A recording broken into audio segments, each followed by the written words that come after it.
Hello, I hope you're having a blessed day. Well, it is a blessed day, isn't it?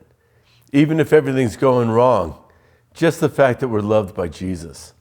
I don't think we can even begin to comprehend how much he loves us.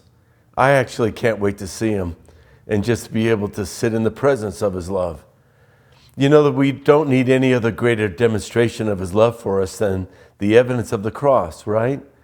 I mean, when you think about the fact that on that week of his passion and the betrayal and the false accusations and rejection and then being beaten and crucified, and it was all because he loved us. And as I think about that week, I think about the upper room and the beautiful language of what Jesus used to speak to his apostles when he was there.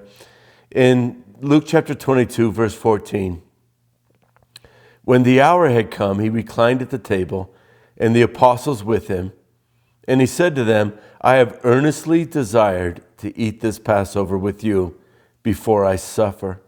For I say to you, I shall never again eat it until it is fulfilled in the kingdom of God.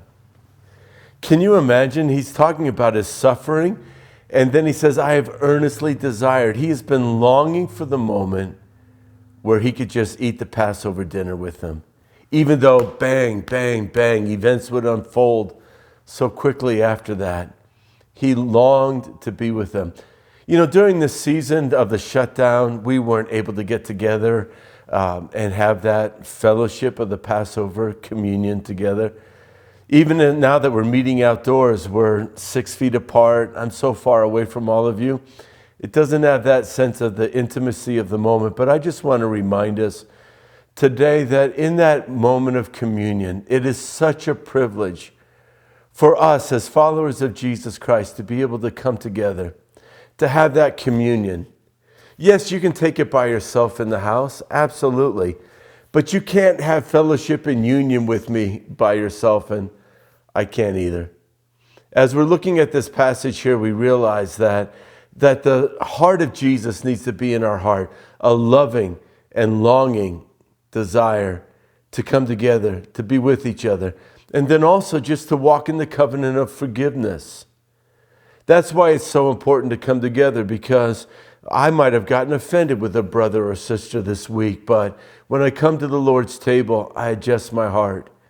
And I just say to the Lord, Lord, help me to love like you love. Help me to long to be with your people the way you long to be with your people.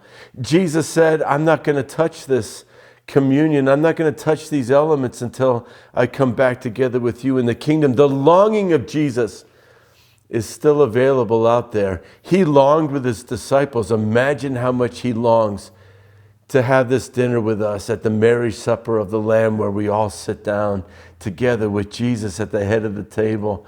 Oh, he earnestly desires that. I earnestly desire to fellowship with you and with my brothers and sisters every time we take communion together. And I earnestly desire to have that moment with Jesus. That's our prayer. I can't wait till we can all get back together again. God bless you.